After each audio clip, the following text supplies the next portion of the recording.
তাহলে আপনি যে এগুলো বিক্রি করবেন তাই না? এগুলো আপনি বিক্রি করবেন, এই যে যা আছে এর ভিতরে আমাকে একটা ফ্রি দেন। এখন আমি ব্যবসা শুরু করতে পারলাম না, এক্ষুনি আপনি আমার কাছে ফ্রি চালেন, অন্তত 2-10 টাকা আমার পকেটে ঢুকুক। তা তো ঢুকবে, এটা ফ্রি দেন। আমরা তো ছোট না। আপনার এইগুলো বেশি কয় টাকা হবে? কয়টা আছে? 300। 300টা আছে। এটা 300 টাকা হবে। 300 টাকা হবো। তাহলে কয় টাকা পিস? এটা 7 টাকা কেনা, 10 টাকার বেশি। 100 আছে। 100 আছে। 10 টাকা বেশি। তাহলে আপনার 100 যদি 10 টাকা করে বেচেন তাহলে কয় টাকা হয়? 3000 টাকা। 120 বেলুন 10 টাকা করে বেচলে 3000 টাকা হয়। কয় টাকা হয়? স্কুলের হিসেব। আমি তো পড়াশোনা করিনি, 1 পাস। এখন আপনি কোন কয় টাকা আসে?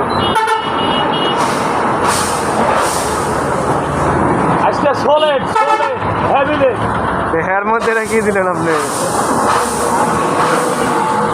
আবার ভাই আপনার সাথে আমি করবো, তাদের যদি আমি এতে মন দেয় আমার 10 টাকা বেলুন তাই না? আপনি তো পড়াশোনা করেননি, আমি তো অনার্স করেছি, তাতে লাভটা কি হয়েছে? হকারি করে বেরোন বেসতেছি, আপনার কোনো দাম আছে? আপনি অনার্স করে পড়াশোনা করছেন? ও বাড়ার পড়া আসো না কি কর? আপনি অনার্স পর্যন্ত পড়াশোনা করে লাস্টে বেলুন বেচা লাগতেছে, তাহলে এই জন্য তো পড়াশোনা করিনি, ভালো হয়েছে তো। ছেলের এই বাংলাদেশের আর কি বলি, এমন একটা দেশে জন্মাইছি। হ্যাঁ, মানে খুব খারাপ দেশ।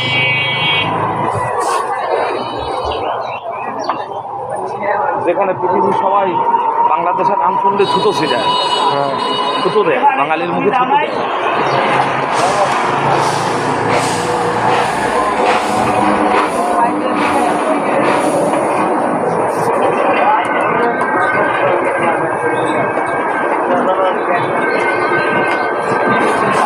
খুব কষ্টের কাজ।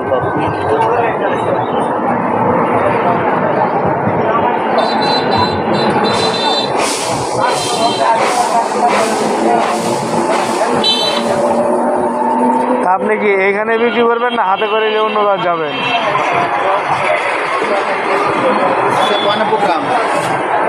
আপনাদের এই এলাকার টাকা নিতে একটি এলাকার রক্ত